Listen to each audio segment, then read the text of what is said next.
Bagian berikut yang akan kita bahas terkait dengan proses pembelian itu. Jadi ada proses pembelian. Nah, kalau kita bicara soal e-commerce dan e-procurement, proses pembelian inilah yang akan kita buat menjadi digital dalam e-bisnis. Nah, proses pembelian tentu saja banyak dikuasai oleh teman-teman kita di Fakultas Ekonomi dan Bisnis. Atau di Fakultas Sospol, ada yang namanya administrasi bisnis. Ya, seperti itu. Tapi saya ini mencoba merangkum dari buku teks yang ada dan dijelaskan tentang proses pembelian. Proses pembelian langkah pertama, pengenalan kebutuhan. Sebelum kita membeli barang, ya, kita harus tahu dulu apa yang kita butuhkan. Ini disebut dengan proses pembelian yang pertama, pengenalan kebutuhan. Nah, kalau praktek dalam perusahaan, pengenalan kebutuhan ini pada inventory control department, pada departemen inventory. Jadi jika Anda ingin membuat aplikasi inventory, itu berarti harus ada fungsi pengenalan kebutuhan. Seperti itu. Tugas dari pengenalan kebutuhan untuk mendeteksi apakah suatu barang atau jasa sudah timbul, ya, dan apakah perlu dibeli atau tidak. Misalnya orang toko kelontongan menjual barang-barang pokok, ya, pada kondisi kapan sehingga kita perlu menambah stok beras. Apakah pada saat stok beras di toko kita sudah nol, ya, atau dia masih pada kategori 100 kilo stok beras pada kita, orang semua beli ulang beras baru. Begitu juga dengan produk yang lain. Itu tugas dari Departemen Inventory Control, bukan purchasing departemen, ya. Pengenalan ini dapat berasal dari permintaan dari pemakai user barang atau dari perhitungan sendiri, hasil stock review. Misalnya kalau Anda datang ke Freshmart, Anda biasanya sering melihat pegawai Freshmart melakukan yang namanya stock review. Orang periksa dompet barang-barang yang ada di jualan, di display. Oh, coklat Silver Queen dari 100 sekarang sisa 50, orang catat. Oh, produk X ini sisa 2 yang ada di display. Nah, hasil stock review itu dorang laporkan apakah dorang akan perlu membeli kembali barang itu atau tidak. Tambah stok, dang. Itu yang namanya pengenalan kebutuhan. Kebutuhan di sini hanyalah kebutuhan yang memerlukan pembelian, sehingga kebutuhan yang dapat dipenuhi dari persediaan di gudang tidak masuk di sini. Jadi biasanya stock review, ya, kalau ngoni pergi di gudang di belakang Freshmart itu biasanya ada di situ. Atau contoh di Alfamart, ya. Coba ngoni minta izin pinjam toilet di Alfamart, ngoni masuk ke dalam gudang, di situ biasanya ada stok barang gudang gitu yang masih ada di dos-dos. Nah, itu nantinya dorang akan kasih bawa di display.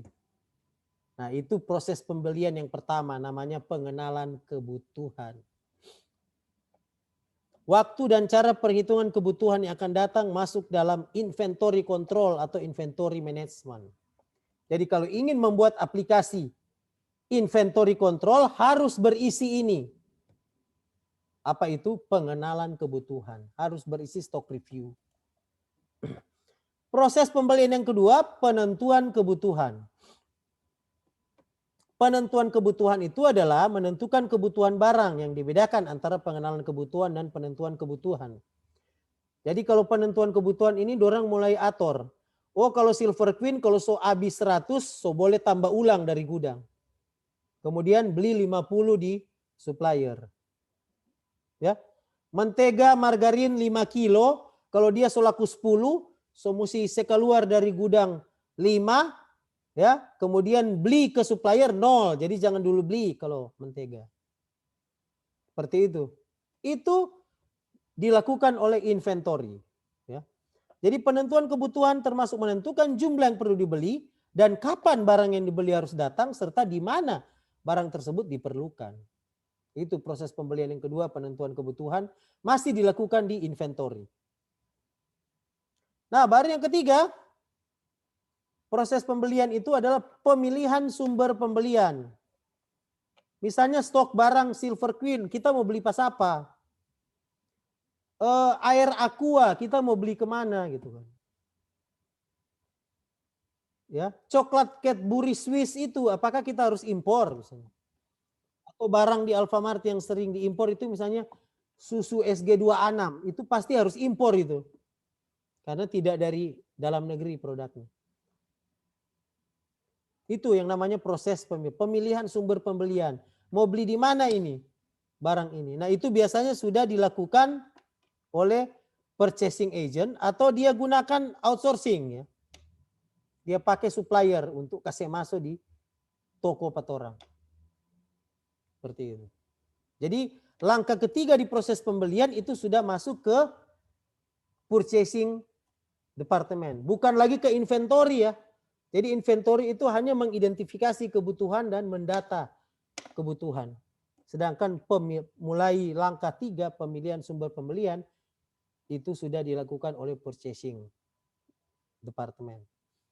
Proses pembelian keempat, penentuan harga. Nah, penentuan harga ini merupakan salah satu tugas yang sulit, ya.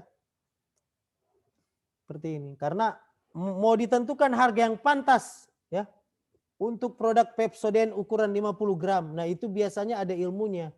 Itu dipelajari secara khusus di ekonomi. Kalau di informatika itu ilmu yang mempelajari tentang penentuan harga, fixed pricing, ya. Itu biasanya di pemrograman linear gitu ya, di linear programming ya, kita menentukan kira-kira berapa harga yang tepat untuk 10 jenis produk ini ya. Sayang di informatika Unsred itu tidak ada mata kuliah khusus linear programming gitu ya. Sehingga e-business itu biasanya setelah ada kontrak e-business harusnya ada mata kuliah lain yang namanya pemrograman linear gitu ya. Di situ biasanya dipelajari itu tentang bagaimana menentukan harga seperti itu. Ada rumus matematikanya maksudnya di situ. Karena ada estimasi pembelian ya. Pembelian juga bisa melakukan dengan tender ya. Jadi biasanya kalau dalam pemerintahan ini diatur oleh peraturan presiden tentang pengadaan barang dan jasa. Anda search di internet Anda akan dapat itu. Bahwa tidak sembarangan menentukan harga. Seperti itu. Misalnya seperti kemarin kan Mayor Stanley ditugaskan oleh pemerintah Kabupaten Jayawijaya untuk menentukan harga fiber optik yang akan menghubungkan seluruh kantor yang ada di Kabupaten Jayawijaya. Berapa harganya? Nah, itu ada sainsnya. Kita harus gambar dulu ya. Ya, kita harus gambar high level diagramnya, kemudian kita masuk ke detail diagramnya, kemudian kita ke detail engineering desainnya, seperti itu. Jadi tidak sembarangan itu. Tapi biasanya ini jadi pekerjaan akademisi ya. Di dalam proyek-proyek yang penentuan harga. Baru yang kelima, langkah kelima dalam proses pembelian itu adalah penempatan pesanan.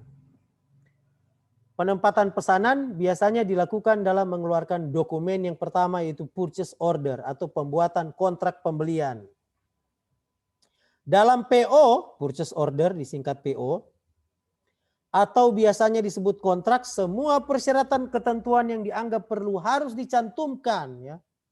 Misalnya Unsred akan membeli internet, bandwidth internet. Unsred kan bukan penyedia internet, tapi Unsred butuh membeli internet. Nah, itu harus dibuat kontrak atau purchase order ya. Pembuatan kontrak pembelian harus ditaruh di situ berapa bandwidth yang akan kita beli ya.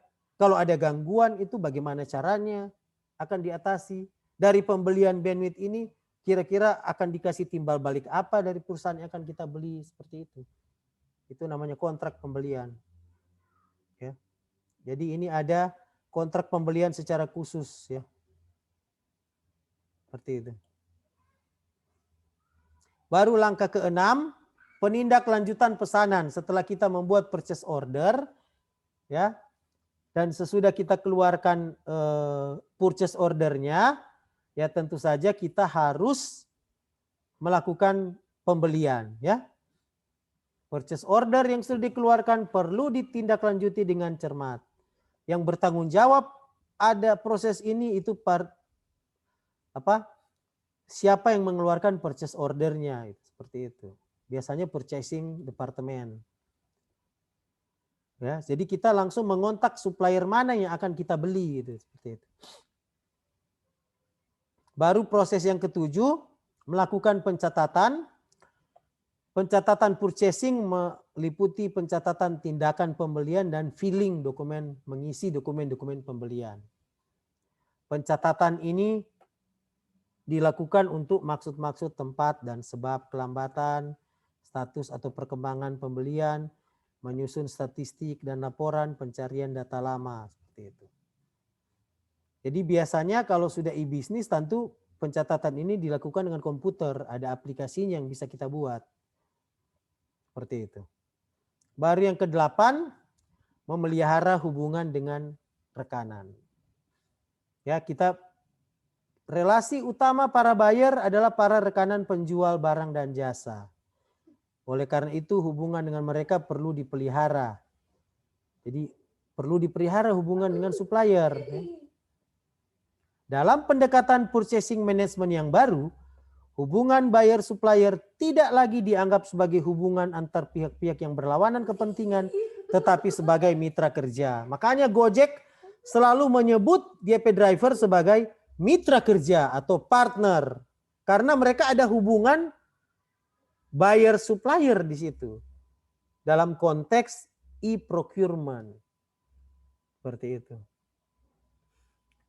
Jadi bisa dilakukan dengan konvensional atau dengan EDA, Electronic Data Enter EDI ini, itu yang kita sebut sekarang extranet. Yang orang sebut sekarang extranet itu dulu disebut EDI, Electronic Data Interchange. Seperti itu. Nah, prinsip manajemen pembelian. Jadi ada pendekatan lama dan ada pendekatan baru. Misalnya di pendekatan baru, mutu dan harga. Ya. Selain masalah harga juga dikaji masalah mutunya, masalah kualitasnya. Seperti itu. Sekarang kalau pendekatan baru. Mutu diartikan secara lebih luas. Mutu diartikan mengantisipasi dan melampaui harapan konsumen. Karena jangan lupa ya, sudah terangkan berulang-ulang bahwa e-bisnis itu ujung-ujungnya adalah value creation. Menciptakan value. Jadi kalau dalam konteks e-commerce, value itu di-create antara penjual dengan pengguna jasa. Ada value di situ. Misalnya, kenapa Mercedes menggunakan Gojek? Iya, karena cepat, ya. Ada value cepat di situ. Saya tidak perlu repot-repot memasak makanan sendiri. Karena kan kalau memasak makanan sendiri itu berarti saya harus pergi ke pasar, ya, membeli bahan, baru masak. Sedangkan kalau saya di Gojek, semua proses-proses itu tidak perlu.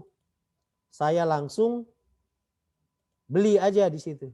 Jadi ada faktor value kecepatan kalau di Gojek. Itu ya biasanya di pendekatan baru dalam e-bisnis. Jadi bisa kita simpulkan di sini, e-commerce itu dapat diartikan sebagai, misalnya kalau seorang akademisi, a way to improve exchange of goods, service, information, and knowledge using network-enabled technologies. Sedangkan definisi para praktisi, doing business electronically. Ya, ini ada beberapa pengertian e-commerce. Artikan saja e-commerce itu sebagai pihak penyedia jasa berhubungan dengan customer. Ya, dia nanti ada lawannya e-procurement. Akan saya terangkan minggu depan lebih detail. Seperti itu. Nah, e-commerce itu kalau kita sudah masuk pada e-commerce itu biasanya ada 3 keunggulan di situ ya.